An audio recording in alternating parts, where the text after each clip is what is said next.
आप लोगों को क्यों आपत्ति है? देखिए, ये जो भी कर रहे हैं, पहली बात तो यही है कि ये अक्सरियत के दम पर अकलियत को डराना धमकाने की बात की जा रही है। अगर कॉमन सिविल कोड लाना है तो पूरे मुल्क के लिए देश की पार्लियामेंट लाए। अच्छा, मेरा एक बुनियादी तौर पर ये कहना है कि कॉमन सिविल कोड और पर्सनल लॉ के फर्क को ये नहीं समझ रहे हैं। कॉमन सिविल कोड जितने भारत में हो सकते थे, भारत का मुसलमान, भारत के हिंदू, भारत के सिख, भारत के ईसाई सब कॉमन को मानते हैं। पर्सनल लॉ एक अलग चीज होती है। शादी ब्याह तलाक के जो मामलात होते हैं, विरासत के मामलात होते हैं, वो हर एक मजहब के अपने हैं। तो मध्य प्रदेश में जो ये ला रहे हैं, ये जबरदस्ती ला रहे हैं, ये जुल्म कर रहे हैं और हम इसके खिलाफ हैं। हम ये ज्यादती है, ये जुल्म है। मध्य प्रदेश में आदिवासियों को यूसीसी से बाहर रखा गया है। देश भर में सबसे ज्यादा आदिवासी मध्य प्रदेश में ही रहते हैं। यही तो हम कहना चाह रहे हैं कि ये कानून स्टेट वाइज क्यों ला रहे हैं। ये भारत सरकार एक कानून लाए ना, और भारत के जो बड़े लोग हैं हर धर्म के, उनसे मशवरा करके कानून लाए। ये अलग अलग स्टेट के अंदर बात कर रहे हैं कि पूरे देश के लिए कानून लाएंगे और पूरे देश के लिए कानून न लाकर जुल्म कर रहे हैं। जमीयत उलमा मध्य प्रदेश का क्या इस पर स्टैंड है? देखिए, हम जो मीटिंग हुई थी, ये कह रहे हैं कि हमने लोगों से राय ले ली है, तो उस राय में भी हमने खुला विरोध किया है और बिल्कुल अच्छे से समझाइश करके किया है। जैसे वो कहते हैं कि बहु विवाह होते हैं, तो आप सर्वे करा लीजिए। इस्लाम ने एक इजाजत दी है कि अगर आवश्यकता हो जाए, हालात बन जाए, तो आदमी दूसरी शादी कर ले, वरना नॉर्मल पर एक ही शादी होती है। तो क्या कोई आदमी अब ये शादी को अगर रोक लगाएंगे तो रखेल प्रथा को आगे बढ़ा देंगे, बगैर शादी के लोग रहेंगे और हरामकारी होगी, हराम बच्चे होंगे, यही सूरत हाल होगी। इंग्लैंड में कैसा कानून बना दिया गया था कि शादी के बाद अगर तलाक होती है तो आधी जायदाद वो औरत को मिलती थी, तो लोगों ने शादी करना छोड़ दी और लिव इन रिलेशन में रहने लगे। यही सूरत हाल यहाँ हो जाएगी। सरकार का कहना है कि अब कोई भी धर्म का व्यक्ति हो, वो एक ही शादी कानूनी रूप से कर सकता है, खासकर यूसीसी आने के बाद। यही तो हमारा कहना है कि एक ही शादी करते हैं भाई, लेकिन आवश्यक इस्लाम मजहब ने शादी एक ही कहा है। जरूरत पड़ने पर हालात बनते हैं हर आदमी के, कोई ताल्लुकात हो गए, कोई चीज हो गई, तो नाजायज गलत तरीकों से संबंध बनाने को रोका गया है और जायज तरीके से शादी करने की इजाजत दी गई है मुस्लिम लोग। कांग्रेस पार्टी भी यूसीसी मध्य प्रदेश में लाने का कड़ा विरोध कर रही है। नहीं, बिल्कुल करना चाहिए हर समझदार आदमी को। हम यही तो कहना चाह रहे हैं कि हमारा मानना ये है कि जो कानून है हमारे, वो कुरान से यानी अल्लाह ताला की किताब से चलते हैं। तो उसमें एक मामूली इंसान की क्या हैसियत है, क्या समझेगा वो इस बात को। शादी करने की इजाजत दी गई है। ये क्या कर रहे हैं कि सिविल लॉ को क्रिमिनल लॉ बना रहे हैं। जैसे मिसाल के तलाक का ये रजिस्ट्रेशन अनिवार्य करने जा रहे हैं। तो तलाक हमारे यहाँ क्या होता है कि अगर मन मुटाव हो गया तो तलाक का एक बेहतरीन तरीका इस्लाम में मौजूद है। अगर उस पर बात की जाए तो पूरी दुनिया के लिए बेहतर है। यानी एक औरत की अगर बहुत नाराजगी होती है तो आदमी एक इद्दत के दिन में एक तलाक देगा, और अगर उसके अंदर मन मुटाव खत्म हो गया तो वो दोस्ती कर सकता है। उसके बाद अगर नहीं मन मुटाव हुआ तो दूसरी तलाक देगा, और उसमें अगर समझौता हो गया तो निकाह कर सकता है उसी औरत से। लेकिन अगर पट ही नहीं रही है, बिल्कुल मन मुटाव बहुत बढ़ गया, तो तीसरी तलाक हो जाएगी। अब वो औरत अलग हो गई और आजाद हो गई, वो चाहे अपनी मर्जी से कहीं भी शादी इद्दत के बाद कर ले। ये तलाक का तरीका। इसको सुन लीजिए, हलाले के बारे में गलत प्रोपेगेंडा किया जाता है कि हलाला कुछ नहीं है।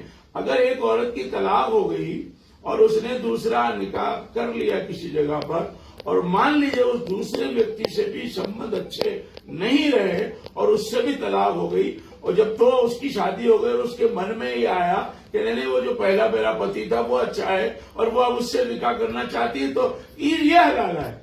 इसमें कौन सी बुरी बात है? ये तो जायज तरीका है। सरकार का कहना है कि यूसीसी लाने के पहले सर्वे करवाया गया था। सर्वे में बड़ी संख्या में मुस्लिम महिलाओं ने यूसीसी का समर्थन किया मध्य प्रदेश में। नहीं, वो झूठ बोलते हैं। ये आंकड़े आपको सही लगते हैं? नहीं, वो झूठ बोलते हैं। मैंने यही तो कहा कि अब वो सर्वे ये करा दें। आजकल तो डिजिटल का जमाना है। कितनी औरतें अपने पति का एक नाम बताती हैं, यानी 2 औरतें या 3 औरतें। भाई अगर ये कह रहे बहुपति है तो क्या 3 औरतें एक पति का नाम बता रही हैं? तो ऐसे सर्वे 1 सेकंड में तो आजकल निकल सकते हैं। निकाल लें, हिंदुओं के निकाल लें, जैनियों के निकाल लें, मुसलमानों के निकाल लें। अरे भाई नहीं निकलेगा। यहाँ एक एमएलए साहब कहते हैं मुसलमान की 4 पत्नी 40 बच्चे। मैंने पहले भी कहा है पूरे मुल्क से एक आदमी लाकर बता दें जिसकी 4 बीवी और 40 बच्चे हो, मैं बुरा में लिखने को तैयार है। झूठा प्रोपेगेंडा दिन रात कर करके परेशान करने का, और मुल्क की तरक्की की बात नहीं कर रहे हैं। आर्टिकल डायरेक्टिव प्रिंसिपल की बात की जाती है कि उसमें कॉमन सिविल की बात है। अरे भाई उसमें शराबबंदी की भी बात है कि मुल्क में, पूरे मुल्क में शराबबंदी की जाएगी, लेकिन यहाँ तो शराब की दुकानें और दुकानें खोली जा रही, कारखाने के कारखाने खोले जा रहे हैं। यहाँ समान काम के समान वेतन की बात भी डायरेक्टिव प्रिंसिपल पढ़िए। वो सारा नहीं पढ़ने के बजाय सिर्फ एक ही लाइन पे जिद कर रहे हैं, एक ही लाइन पे जिद कर रहे हैं, सूत्र कपाल लट्ठम लट्ठा। मैं एक बात कहूं कि ये पर्सनल लॉ को क्रिमिनल लॉ बना रहे हैं। शादी अगर एक से ज्यादा करेगा तो सजा, तलाक उसके दे देगा तो सजा। अरे भाई तलाक एक ऐसी चीज है जो नापसंद की गई इस्लाम में, लेकिन बहुत मजबूर को शादी करके लाता है तो तलाक करने के लिए थोड़ी लाता है ना कोई तलाक। वो तो बहुत लंबी चौड़ी लड़ाई हो गई, घर में लड़ाइयां हो गई, झगड़े हो गए, कपड़े टूट गए। अजीब बात हो रही है कि एक आदमी निकाह नहीं कर सकता, शादी नहीं कर सकता। सुप्रीम कोर्ट ने रूलिंग दी है नाजायज ताल्लुक जितनी औरतों से चाहे कर ले, ऐसी औरतों को इजाजत दे रहे हैं जितना नाजायज ताल्लुक चाहे कायम कर ले। ये कौन सी समझदारी की बात है? यूसीसी लाने के पहले एक कमेटी बनी थी, उस कमेटी में आप, उस कमेटी को सब जो बैठकें हुई उन सारी बैठकों से आप संतुष्ट नहीं? बिल्कुल। देखिए वो तो प्लान था सारा मामला। उसमें अगर वो कमेटी बनानी थी तो हमारे लोगों को भी उसमें मेंबर बनाते। उसमें कोई मेंबर, उनको तो एक ऐसे लोगों को उसका जिम्मेदार बनाया जो कॉमन इसी के पहले से करते आ रहे यही काम, यानी जहां घुसते वो यही काम करते हैं। इसके नुकसान होंगे। मैं एक बात बता दूं, ये करने अपनी मनमानी। जैसे आज इंग्लैंड के अंदर शादी के बाद अगर झगड़ा हो जाए तो आधी दौलत औरत ले लेती है, उसके नतीजे में लोगों ने शादी करना छोड़ दिया। ऐसे ये जो ला रहे इस्लाम में मीरास में लड़के से लड़की को आधा रखा है। लोग तो आधा भी नहीं देते, हिंदू देते ही नहीं है, इस्लाम ने आधा रखा है। तो क्यों आधा रखा है? वो औरत को अपने शोहर से भी मिलता है और उसको अम्मा अब्बा से भी मिलता है। ये तरीका। अब आप पूरा दिलाएंगे तो भ्रूण हत्या होगी, लोग लड़कियों को मारेंगे, अत्याचार करेंगे। हुकूमत के समझ में नहीं आ रही है। लिव इन रिलेशनशिप को लेकर भी यूसीसी में कड़े प्रावधान है। बिल्कुल वो गलत है।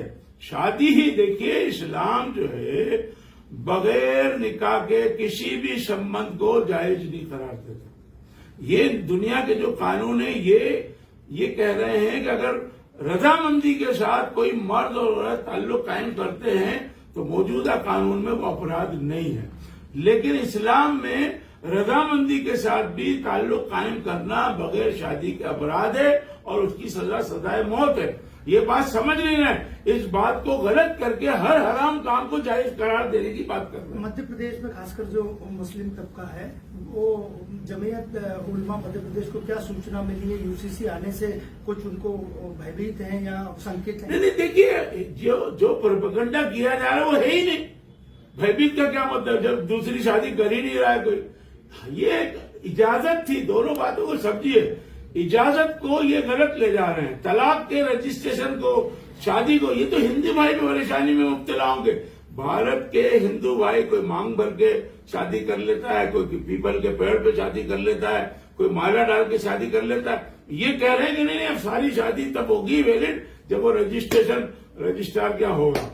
मध्य प्रदेश में यूसीसी का बिल लगभग पास होने को ही है, उसके बाद जमीयत उलमा मध्य प्रदेश का क्या स्टैंड? ये पूरा अत्याचार है। मैं बार बार कह रहा हूँ, ये साथ जुल्म है। आपको आज अक्सरियत मिली भी है, ये डंडा तो हाथ बदलता रहता है। आज आपकी हुकूमत है, कल आपकी नहीं रहेगी। किसी की हुकूमत नहीं रही है, ना अंग्रेजों की रही, ना मुगलों की रही, ना और किसी सूरमा की रही। आप अपनी हुकूमत को अवाम की भलाई के लिए ले जाइए। मध्य प्रदेश कर्ज में डूबा जा रहा है। मध्य प्रदेश का विकास होना चाहिए, टूरिज्म डेवलप होना चाहिए, अमन होगा। अमन आता है इंसाफ से, जब इंसाफ होगा तो यह मध्य प्रदेश का विकास होगा। भारत के टूरिस्ट आएंगे, दुनिया के टूरिस्ट आएंगे, मध्य प्रदेश तरक्की करेगा। आपको लोग इस यूसीसी के बारे में क्या जानकारी देते हैं, क्या पूछते हैं? देखिए, हम अभी तक ये एक पूरा क्या मसवदा लाए हैं ये अभी तक हमें नहीं मिला है। अखबारात के जरिए जो बातें आ रही हैं उसी से लगता है कि घोर आपत्तिजनक चीजें उसमें डाली जा रही हैं। उन सब पर हमारी आपत्ति है। हमारा ये कहना है कि भारत सरकार बड़े लोगों के मशवरे से, जैसे अंग्रेज और उससे पहले के कानून बने, औरंगजेब के जमाने में भी सुन लीजिए, फतावा आलमगीरी एक कानून की किताब बनाई गई थी जिसमें हिंदुस्तान के 500 लोगों को बिठाकर दस्तखत कराकर, चाहते तो वो डिक्टेटरशिप ला सकते थे लेकिन नहीं लाए। अंग्रेज भी जब भी कोई कानून लाते थे तो जमीयतुलमा हिंद या और बड़ी तंजीमों से, हिंदुओं की तंजीमों से मशवरा करके कानून लाते थे। हमारा यही मुतालबा है कि अलग अलग स्टेटों में कोई कानून न लाया जाए। अगर जरूरत है तो भारत सरकार सबके मशवरे से कानून ला सकती है। स्वदेश न्यूज से बात करने के लिए धन्यवाद।